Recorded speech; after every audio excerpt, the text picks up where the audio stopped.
So I would like to introduce you to Zaz, or Z-A, yeah, Z-A, Z-Z-H, whatever you want to pronounce that as. Whoa, whoa, hold on. Oh my god. I love the interface in this game. 395 battles, so probably another person that got banned.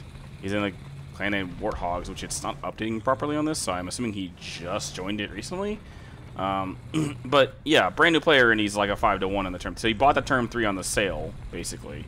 And he's, you know, already grinding up through a bunch of trees. He's positive in pretty much every vehicle he plays. Shocker there. But this is one brought up my comment, and as I always say, it's very appreciative for people to bring up comments. The one thing I've noticed actually recently is I've noticed a lot more people in some of these replays I've been looking at. Because granted, I don't always look at the replay someone gives me if it's a CQC map or if it's a map that I don't really like dealing with. I generally don't go for it. So when I take a name, I will go look at 1 or 2 replays of maps like Fields of Normandy or Poland or whatever that work for me, that are easy to find, that they're blatantly cheating like a lot of these guys do. Like this map specifically, we always see these cheaters shoot through like 40 layers of hedgerows because they, you know, couldn't quote-unquote see the target like this. You can't tell me this is a ULQ situation when you're looking at something like that. It's really like they're playing World of Tanks, which is nutty if you think about it in a lot of sense, because this is essentially what World of Tanks is. Now, I had some people saying that Arcade is something that they want me to review. I won't be reviewing Arcade.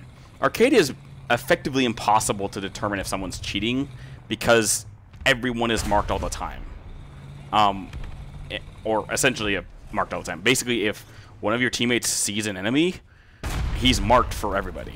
So the general premise of that is, why would you know that? Like, why would you want me to review a cheater in that? And also, I get a lot of people who are also like, well, are people able to cheat in ARB when it comes to manipulating speed? Now, we did see that really crazy guy recently where he was like changing his position in battle and stuff like that. But even with the Nord cheater, we know that they can change position. So the guy that did the rocket cheating where he was flipping positions, if you saw a video, I think Sunny1X did a video recently of that, where he was showing this guy switching positions with the rockets and just swapping positions over and over. Now, as far as we know, the only thing that he did there was he had it set to where he was able to, excuse me, he was able to, why am I forgetting this? He was able to basically change his position between the spawn points and spawn vehicles over and over in those spawn points. But other than that, that was all he was able to do.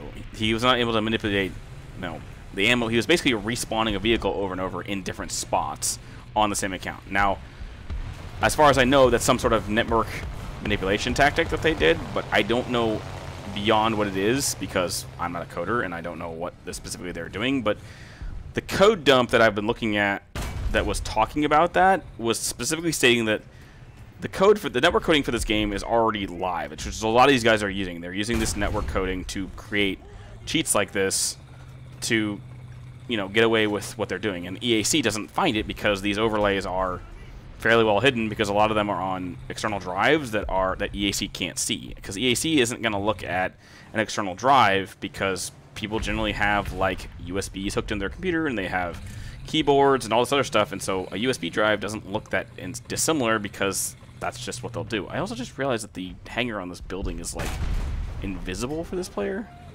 Like half the building's gone, so I guess that's another visual bug that's cool.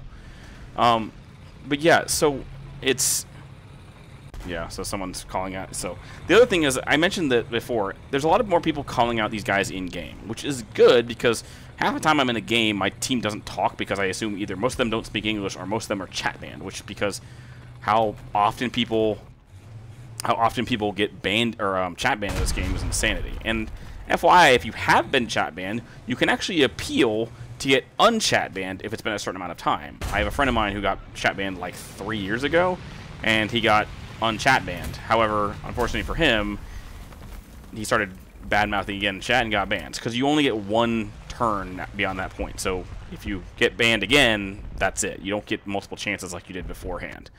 So for future reference, that's, if you do that, that's what happens. Excuse me. So it is nice to see that people are actually calling these guys out in chat again, because other than that, people aren't paying attention to it. I also noticed that there are quite a few more bans going out already. I don't know how big the list is going to be this time around, but I've seen a couple people already banned. I don't know how many of mine have gotten banned because I haven't looked at any. I need to go back through my list and update it. Some of the premium or some of the veteran players I don't think have been banned yet, which is still underwhelming, unfortunately. But I would say that in reality, it's good to see that Gaijin is actually doing something more than nothing about this game. So, as always, I hope you all have a good rest of your morning, day, evening, or night, and have a good one.